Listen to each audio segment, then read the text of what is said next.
In the year 1873, Hollow Pines was a quiet town hidden deep in the woods of South Carolina. The people there didn't ask many questions. They believed in hard work, God, and staying out of other people's business. But that year, something happened that no one could ignore. It began when a traveling preacher named Elijah Moore and his young wife, Mary, arrived in town. They were kind people, offering prayers and sermons in exchange for food and a place to sleep. One evening, a local farmer warned them not to go near the Blackwell estate on the edge of the forest. "That land ain't right," he said. "Things disappear out there." Elijah didn't listen. He believed faith could break fear. The next morning, their wagon was found abandoned near the entrance of Hollow Pines Forest. The horses were still, tied, nervous, and shaking. Their bags were untouched. But Elijah and Mary were gone.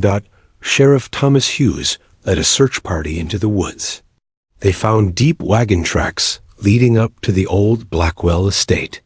The mansion stood tall, dark, and quiet, surrounded by twisted pine trees. The iron gate was open, like it had been waiting. When the sheriff knocked, Thomas Blackwell himself opened the door. He was a tall, cold man with sharp eyes and a stiff voice. "We haven't seen anyone," he said calmly. Perhaps they turned back, but the sheriff didn't believe him. He saw something strange, muddy footprints leading into the house, but none leading out. When he asked to look inside, Thomas refused. "This is private land. No one enters without cause." The sheriff tried to protest, but the townspeople warned him not to push further. "The Blackwells have power," they whispered. "Their family owns everything: land, banks, even the church." Still, strange things kept happening. Animals began to go missing, mostly goats and dogs. Those found were wrong. Some had their eyes missing. Others had their mouths stitched shut with twine. No one knew who would do such a thing. At night, people started hearing music. Not happy music, but low, haunting notes. The sounds came from deep in the forest, near the Blackwell estate. Some said it was pipes.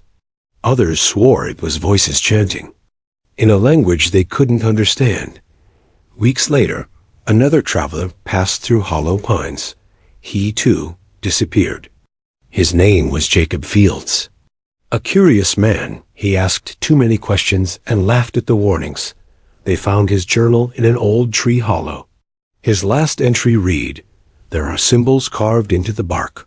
Circles, eyes, teeth. I heard someone crying, but when I got close, the crying turned into laughter. I think something is watching me." That was the last anyone heard of Jacob. By now, most of the town lived in fear. The church held prayer nights every Sunday. The preacher said Hollow Pines was being tested, but others began to whisper darker things, that the Blackwells were keeping something or someone in their basement. Eli Barnes, the town's gravedigger, was the only one who didn't stay quiet. He had worked near the Blackwell lands for years and claimed he once saw pale figures walking between the trees late at night. One time, he said, "I saw a woman in a white dress. Her face was turned the wrong way. I blinked, and she was gone." The sheriff laughed it off. But Eli didn't. He started sneaking into the forest, taking notes, watching the mansion from afar. One night, Eli disappeared too, but before he vanished, he left behind a small tin box. Inside was a dirty cloth, covered in dried blood. Wrapped in the cloth was a blackened tooth and a silver ring with the initials EM. Engraved on it, Elijah Moore, the preacher who had vanished months ago. When the town learned of the ring, a cold silence spread like fog. No one said it, but everyone thought the same thing. The Blackwells were hiding something, and it was buried deep under their land. The sheriff wanted to return to the estate, but the town council stopped him. They were afraid. Too many powerful men owed money to the Blackwells. Too many families had vanished, so the gates stayed closed. And the mansion stood tall, like a dark shadow over hollow pines. But the Blackwell story was just beginning, because one day, someone would break the rules. Someone would go inside, and what they'd find under the chapel floor would haunt the town forever. Over 100 years passed after the disappearances in Hollow Pines. The Blackwell mansion remained locked behind rusted iron gates. Time wore down the stone walls. Vines climbed its broken windows. Locals said the forest had begun to eat the house, but none dared to step foot near it, until one rainy afternoon in 1984, the storm had pulled up the ground behind the ruined Blackwell Chapel. A large oak tree crashed down, splitting open the earth like a wound. Inside that wound was something no one expected, a sealed trapdoor made of stone, marked with strange symbols. Construction workers, clearing the area for a memorial garden, found it. They called the town council, unsure what they had discovered. No one wanted to touch it. But a historian named Meredith Grant, who had been studying the Blackwell family for years, demanded access. "I've seen these markings before," she whispered, "in the asylum records, and on missing persons flyers from the 1800s. The council allowed her to open it. The stone slab groaned as it moved. A rotten smell came from below, like wet soil, burnt cloth, and something else. Something metallic. And wrong. Below was a narrow stairwell that led deep into the earth. Walls of stone surrounded a hidden chamber, lined with shelves. And on those shelves were black leather books, untouched by time. There were dozens of them. No titles, just dates burned into the spines, some from the 1700s. Meredith opened one, with shaking hands. The pages were yellow, stiff, and covered in careful handwriting. But these weren't diaries. They were records. Every book was a ledger, a list of names, dates of birth, dates of death. A final column read only, "Cleansed." Meredith froze when she recognized the name Elijah Moore, the missing preacher. Next to his name was a strange phrase in red ink: "Cleansed by song, returned to the hollow, seed accepted." Each book had more children's names. Travelers got even names of people who had never been reported missing, but were known in town history. And the handwriting, it didn't change. Not even once. That meant whoever wrote these ledgers had been doing it for over a century. Or someone was pretending to be the same hand. In the back of one book, Meredith found something worse. A drawing. It was a woman, but not like any human woman. Her head was too long, her mouth too wide. She had no eyes. Her arms ended in black thorns. Beneath her feet, people knelt, faceless and bleeding. The title beneath it said, "The Keeper Below." That night, Meredith returned home, locked her doors, and began reading everything she could. She stayed up for 3 days straight, her final notes scribbled. In panic spoke of a ritual repeated every 77 years. It involved a circle of devoted bloodlines and always ended with a new offering. To the hollow womb. She marked dates. And next, 2027. Meredith didn't finish her research. On the 4th night, she was found wandering naked in the woods, covered in mud and cuts. Her eyes were wide open, but she couldn't speak. She just kept humming, a low, slow melody that made listeners feel cold inside. Her last written words were in her notebook, scrawled over and over. "Do not let the song be sung. The womb listens. The womb remembers." She never recovered. Her family moved her to a mental institution in Georgia, where she remained silent. But sometimes, in the middle of the night, she would scream a name: Blackwell, Blackwell, Blackwell. The ledgers were taken by state investigators. They were locked away in archives, labeled as folklore materials. But one copy was stolen, smuggled out. by a curious intern. That intern uploaded scans to a secret forum for lost historical texts. And that's when everything changed, because one user, an anonymous account named chapelwatcher_77, posted something chilling. My grandfather used to serve the Blackwell family. He said the books are not records of deaths. They are recipes. Each name is an ingredient. Each death a dish prepared for something beneath the house. The keeper has not been fed in decades, and soon she will wake hungry. The town of Hollow Pines thought the past was dead. The chapel was gone. The mansion was abandoned. Meredith Grant had lost her mind. People stopped talking about the ledgers. They wanted peace, but evil does not die. It simply waits, and one stormy night, it woke again in the cries of a child that should not have been alive. In 1995, Nurse Clara Monroe was working the night shift at Hollow Pines General Hospital. A violent thunderstorm knocked out power, and the backup generator flickered. That's when she heard a baby's cry from the emergency entrance. Clara opened the doors and found a basket. Inside, a baby boy, completely silent now, with grayish skin and eyes too wide for his tiny head. There were no birthmarks, no scars, not even a belly button. Just a paper pinned to the blanket. It read, "He is born from the hollow. He must be returned when the bell rings." The baby was rushed inside. Doctors couldn't explain his vitals. His blood was cold. His heart beat slowly, too slowly. But he never cried again. They named him Jonah. Over the next 5 years, 5 more children were found the same way. All left near Hollow Pines. All without belly buttons. All with that same pale skin and black eyes that reflected no light. The town called them the Hollowborn. Most died before turning 6. One girl lived. Her name was Laura. Unlike the others, Laura didn't get sick. She grew stronger every year. She never smiled, never cried, but she learned faster than anyone. She would often sit for hours staring at walls or into mirrors. Nurses said she whispered to herself in a language no one knew. A child psychiatrist was brought in. During the session, Laura stared at the man, tilted her head, and calmly asked, "Have you ever heard bones sing?" He didn't return for another session.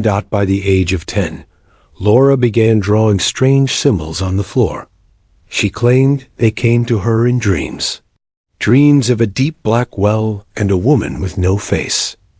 "She says she's my mother," Laura told her caseworker one morning. "She lives in the belly of the world. She says I was taken too early." The caseworker tried to dismiss it as trauma, but that week, the walls of Laura's room began to leak. Not water. Not blood. Milk. Thick, white, warm liquid poured from cracks in the plaster. The floor smelled sweet and rotten. Laura said softly, "She's feeding me again." A man named David Hayes, a journalist obsessed with the Blackwell ledgers, heard of Laura and begged for a meeting. He believed she was connected to the Blackwell legacy. He brought her an old photo of the mansion ruins. Laura pointed to the chapel's bell tower and said, "That's where I was born." They pulled me out of her mouth. When asked who her was, Laura whispered, "The keeper. She breathes in the ground." She reached out and touched David's chest.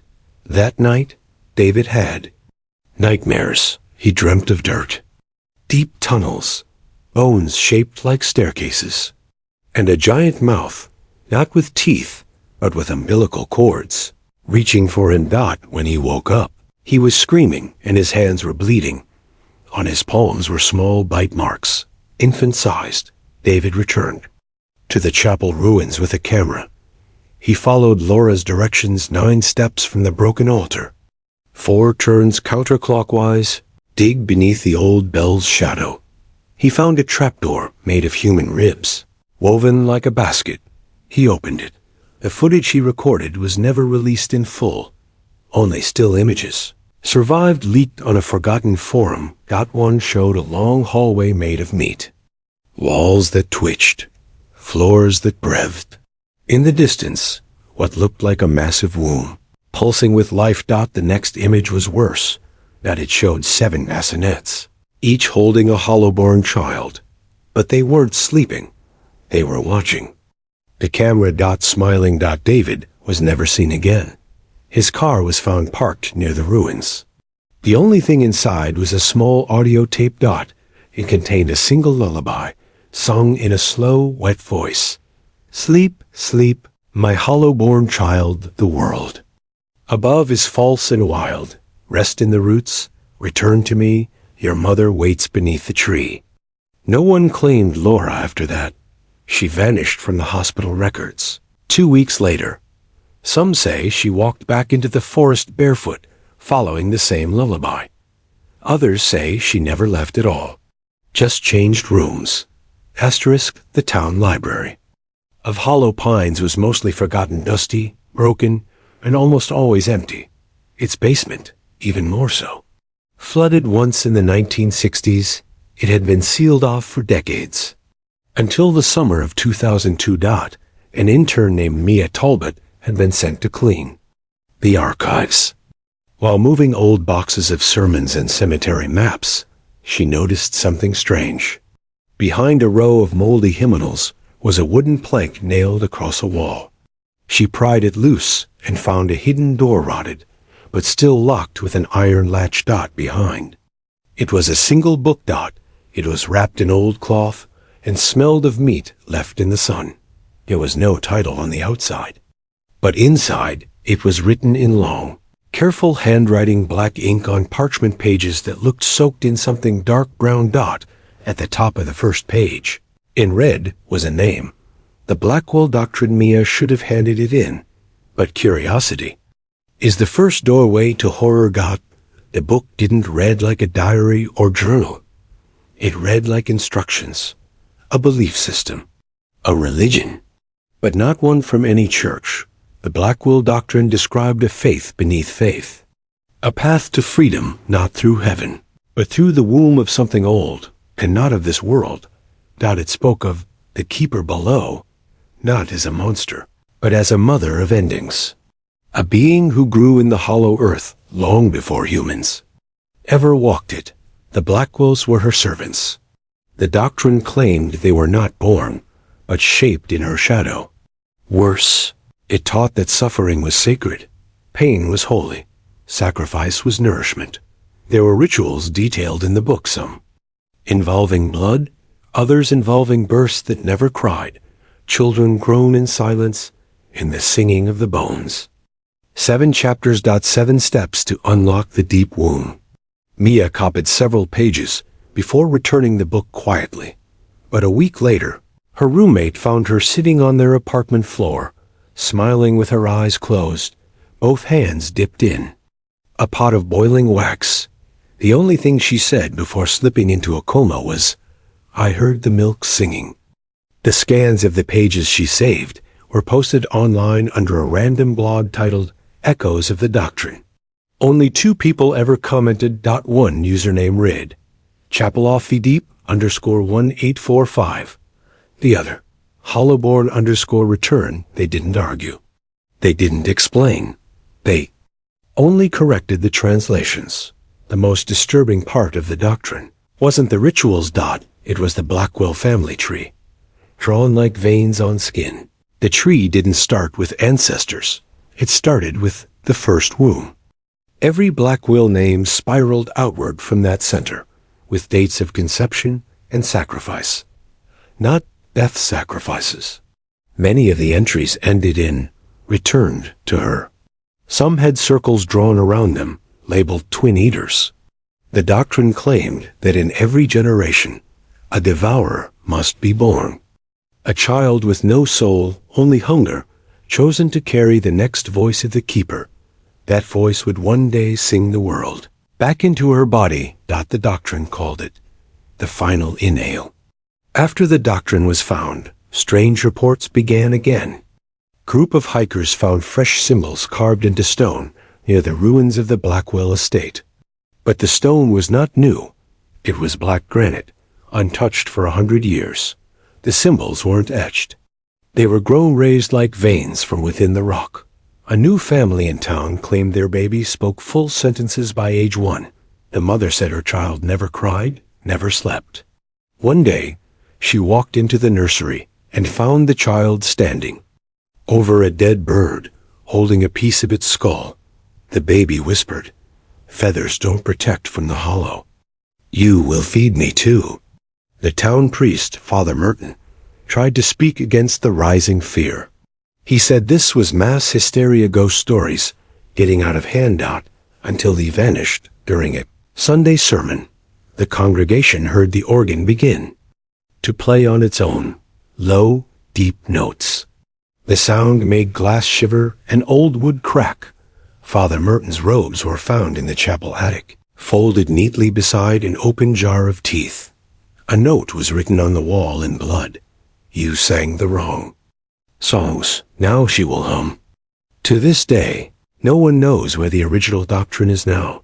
Some say it was burned. Others say it was buried again, under the old tree that split open in the 1984 storm. But late at night, some residents still receive letters without stamps. Inside, a single page from the doctrine. One was found in a child's crib. One was found stuffed in a hollow pumpkin during Halloween. One was nailed to a barn door, still wet. And each page ends the same way. She waits. She listens. And the devourer is almost full. It began with the eyes, not visions, not ghosts. Eyes, watching, blinking, and never human. In 2021, 3 hikers entered Hollow Pines to film an amateur documentary about haunted American places. They joked about cults and ghosts, even wore GoPros to catch something cool. Only their cameras returned. Search teams later found the hikers' equipment in a clearing near the ruins of the old Blackwell Chapel. Their tents were torn, but not by animals. Zippers sliced clean. Campfires still warm. 3 sets of footprints, walking in a line, led into the forest, but none led back. The only clue was on one of their phones. A video. It showed a woman standing by a moss-covered well. Her back was to the camera. She wore a long dress, wet and torn at the hem. As the cameraman stepped closer, the woman turned around. Her face was smooth. No mouth, no nose. Only 2 deep sunken holes where her eyes should have been. Then, the screen went black. That same month, people across Hollow Pines began waking up with a strange mark under their eyes, a faint gray circle, like an old bruise. It didn't hurt, but it didn't fade. They called it the Hollow's touch. Doctors found nothing. Priests blamed stress. But children at the local school whispered stories of the lady in the well, who visits you if you dream too loudly. At first, it was only rumors. Then pets began disappearing, cats mostly. And when one dog returned, it refused to enter its owner's house. It clawed at the floor, stared at the walls, and died 2 days later, with both eyes gone, but no blood. In its place, a single word was scratched onto the hardwood floor: watch. A retired priest named Father Mallory, who had once served at the Hollow Pines Chapel in the 1970s, broke decades of silence. He had found something locked in the chapel basement long ago, but the town council had silenced him, called him delusional. Now he was dying. So he spoke. He told the press, "There's something beneath this land, not a spirit, not a demon, something worse. It doesn't hate us. It doesn't even notice us. We are ants near its womb. But when we stare too long, it begins to stare back." 2 nights later, Father Mallory vanished from his hospital bed. All they found was his 4-tube, tied into the shape of a human eye. A young woman named Nia Harper, who lived near the Blackwell forest line, uploaded a thread on social media titled, I think it followed me home. She described hearing scratching beneath her bed, but only when she looked in a mirror. Her phone began capturing photos she didn't take, mostly of her sleeping, from the foot of her bed. But one image was different. It showed her ceiling, and on it, two sunken black eyes stared back from the plaster. Nia disappeared 3 days later. Her room was untouched, except for her bathroom mirror, which was shattered from the inside, etched into the glass. She sees through us now. A paranormal team from Chicago traveled to Hollow Pines to investigate. They set up cameras, motion detectors, and thermal imaging near the chapel ruins. The footage, later leaked online, showed something impossible. Around 3:33 a.m., each camera captured a blinking, even though no human was in frame. Not once, not twice, 7 times. Then, one camera pointed toward the old well, began shaking violently. No one touched it. A soft voice was heard humming a lullaby in reverse. Then silence. The next morning, the cameras were gone. Bettine too. Only their van remained. Inside the van, all the seats were soaked in milk. A former child survivor from the Hollowburn program, now grown and living under a new name, spoke to a journalist off the record. She had burned the doctrine years ago. She tried to forget, but she kept dreaming of the eyes. She said, "You can't hide from her. You can only delay her gaze. She sleeps in a place no shovel can reach." But when enough people remember the Blackwells, the hollow begins to blink again. And when she opens her eyes fully, that's when the womb becomes a mouth. She ended the interview with a warning. Don't look into the well. Don't dream with your windows open. And never, ever hum when you're alone. Final report came from a local bus driver. He said he passed by the Blackwell estate at dawn and saw a young girl standing in the mist. Pale skin, no shoes. She held a silver rattle and stared as he passed. He stopped the bus, opened the door, called out. The girl said, "My mother's waking up. She's so hungry now. Do you have eyes to share?" The driver fled the town that same day. He never returned. The Hollow Pines Historical Society announced something simple. A cleanup project. Their goal? Clear the last remains of the old Blackwell Chapel and convert the site into a heritage park. But no one in the group had ever read the doctrine. No one knew what was buried beneath the broken bell tower, and no one knew the land had already been sealed once with flesh. It was an overcast morning when the demolition team arrived. They brought machines, scanners, and quiet laughter. But the laughter stopped quickly. The chapel's altar stone, where the priests once preached, was strangely warm to the touch. Beneath it, the concrete cracked like an eggshell, even though it had stood strong for over 120 years. When they removed the slab, the scent was instant. Iron, milk, fire, soil. A passage opened below. It led to a chamber that was never on any map. The walls inside were made from stacked skulls, carefully arranged with their mouths sewn shut. No blood, no rot. But every skull's eye sockets pointed toward the center. In the middle of the room stood a baptismal font carved from a single piece of red stone. Inside it was a mixture of dark liquid and teeth. Not just human teeth. Infant teeth. Dr. Elaine Hargrove, the team's lead archaeologist, fainted at first glance. But when she woke, she demanded everyone out. She claimed what they had found was a ritual pool, once used in heretical birthing ceremonies. She read aloud what was etched into the stone, around the font. Blood is but the key. Milk is the door. Bone is the path. The womb is beneath all. The chamber extended further down.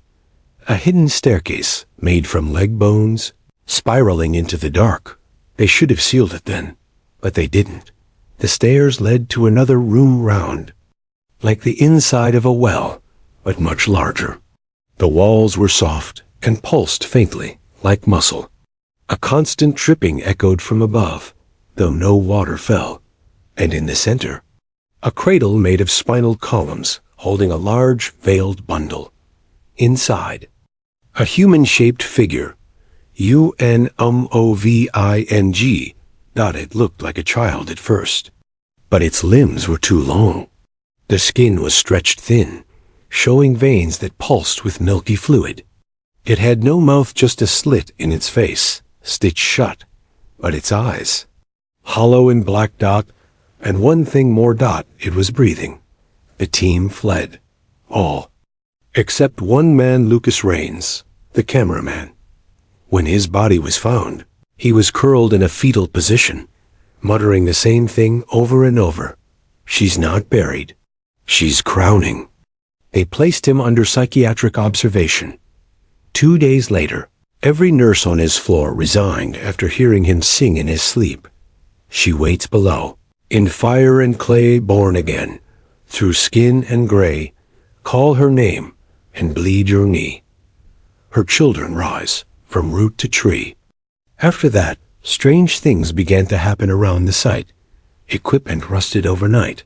All recordings taken inside the chapel ruins were found erased, except for audio only. The sounds? Crying, chanting, chewing, plants growing. Around the well-bloomed black flowers, dripping with white sap. Botanists said the plant didn't match any known species. Then came the rain of blood. Not a myth. Not symbolic. One evening, for exactly 6 minutes, a light drizzle fell from clear skies, red, sticky, warm. Lab tests confirmed it was blood, but it wasn't human or animal. No DNA match at all. Only one phrase was found painted on the chapel wall afterward. The birthing tunnel is now open. A forgotten letter surfaced around the same time, written in 1881 by a man named Henry Klein, who once worked as a carpenter for the Blackwell family. He had helped build the secret stairwell. His final warning in the letter said, "They asked me to seal the path with baby fat and pine resin. I refused. I ran. I told the sheriff." He disappeared 2 days later. I don't know what lives under that altar, but it is not waiting to be worshipped. It is waiting to be born. The town council has since declared the site unsafe. Fences were raised, access denied, but every night the milkweeds around the ruins hum softly. People nearby hear whispers in the plumbing. Eyes watch from storm drains. And animals are born with missing mouths. One teenager swore he saw someone crawling out of the soil behind the chapel head first, like they were being born from the dirt. He hasn't spoken since, only screams when someone hums. They sealed the chapel again, poured concrete, barbed the gates, posted guards, but nothing stops what was born beneath it. You cannot bury a heartbeat, not when the earth itself breathes, not when the womb below has opened wide. In January 2023, a massive sinkhole swallowed the eastern edge of Hollow Pines. At first, it looked like a natural disaster. But as emergency crews arrived, they saw what wasn't natural. The soil was pale, almost white. Umbilical cords, hundreds of them, hung from tree branches nearby. The air smelled like afterbirth. And then the power went out across the entire town. At 3:33 a.m., every screen lit up, phones, TVs, radios, all at once. A single message displayed: "She is now awake." Seconds later, the town sirens blared, but no one had turned them on. It started slowly. People began to without knowing why. Simple melodies, old lullabies. Then the dreams returned, shared by dozens. In them, a woman with no face crawled through the soil, arms wide, her voice echoing like wind through a hollow tree. "I see you. I made you. I want you back." Children began sleepwalking.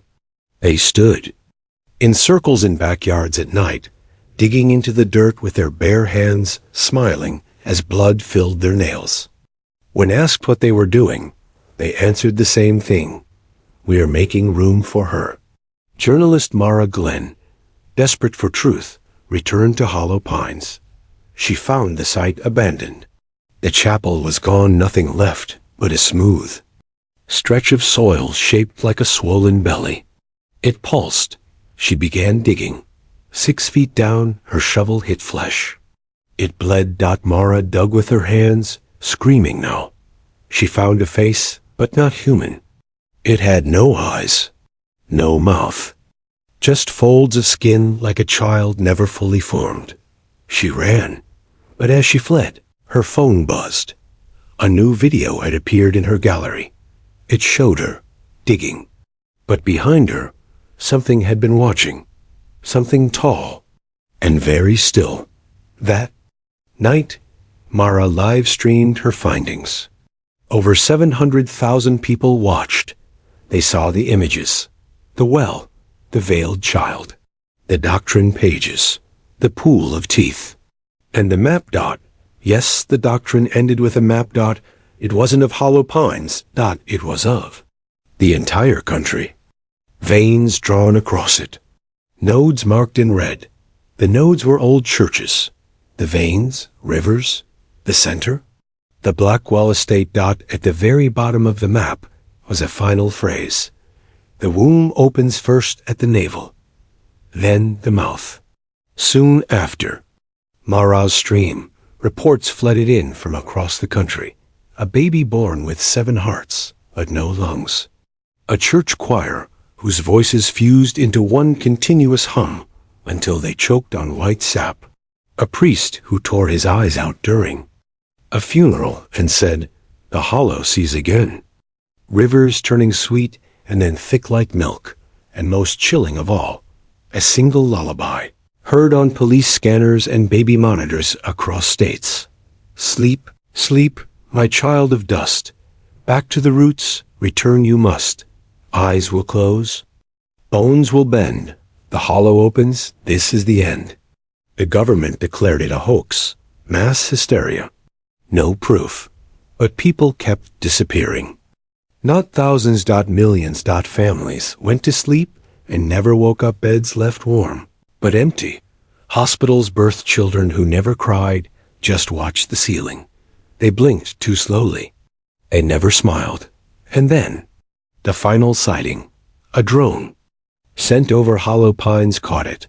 A giant tear in the earth, like a scar pulling open. From it rose a hand gray and veined, like stretched clay. It didn't reach for the sky.